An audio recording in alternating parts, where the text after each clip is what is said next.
En 1960, l'armée française débarque dans le désert du Sahara sous prétexte de développement.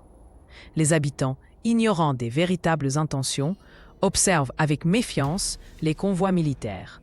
Le colonel Périer assure aux chefs tribaux que les installations apporteront la modernité. Des interprètes traduisent maladroitement ces propos, omettant les risques. Des enfants touaregs reçoivent des bonbons, tandis que les adultes signent des documents en arabe qu'ils ne comprennent pas.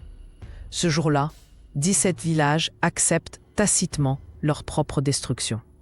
16 février 1960, 7h04, la bombe gerboise bleue, 70 kilotonnes, explose à 100 mètres d'altitude. Le champignon nucléaire s'élève à 8000 mètres, visible à 150 km. Les bergers rapportent que le sable devint vitreux sur 3 km². Les documents militaires reconnaissent 30% de retombées radioactives non contrôlées, contaminant 40 000 nomades. Dans le village d'Ineker, 73% des habitants présentent des brûlures radiologiques en 48 heures.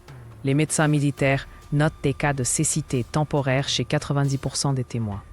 Les troupeaux meurent en masse, 15 000 chèvres, selon les archives vétérinaires. L'eau des puits émet une lueur bleutée, phénomène jamais expliqué officiellement. L'armée confisque les appareils photo et impose un périmètre de 300 km. Les rapports médicaux sont estampillés « Secret défense ». En 1961, 23 témoins sont emprisonnés à Alger pour espionnage. Un document interne admet « Il faut éviter tout lien avec Hiroshima pour ne pas alarmer l'opinion ». La censure durera 40 ans. En 1963, l'OMS relève des taux de césium-137 1000 fois supérieurs aux normes dans le lait de chamelle. 60% des nouveau-nés présentent des malformations. Source Institut Pasteur. Les nomades appellent la zone Tanesruft, la maudite. Ironiquement, les cactus y poussent désormais 2 fois plus gros, mutation jamais étudiée.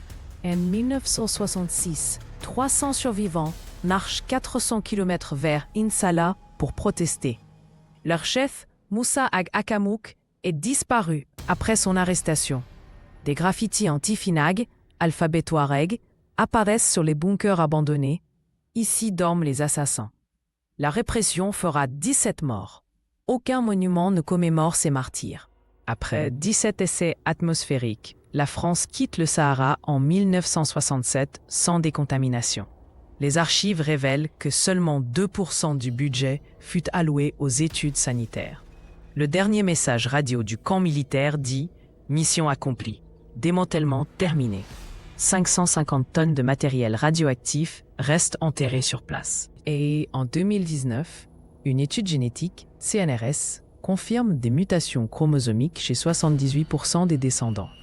Le taux de cancer thyroïdien est 27 fois supérieur à la moyenne africaine. Pourtant, la France n'a versé que 10 millions d'euros d'indemnisation, moins que le coût d'un seul essai nucléaire dans les années 60. Aujourd'hui, une plaque rouillée marque le point zéro des essais. Les survivants, appelés les enfants de Gerboise, meurent jeunes. En 2021, Macron a refusé d'ouvrir les archives complètes. Le Sahara garde les stigmates, sable vitrifié, arbres génétiquement modifiés et ses os qui brillent dans le noir. Ultime témoignage d'un crime colonial impuni.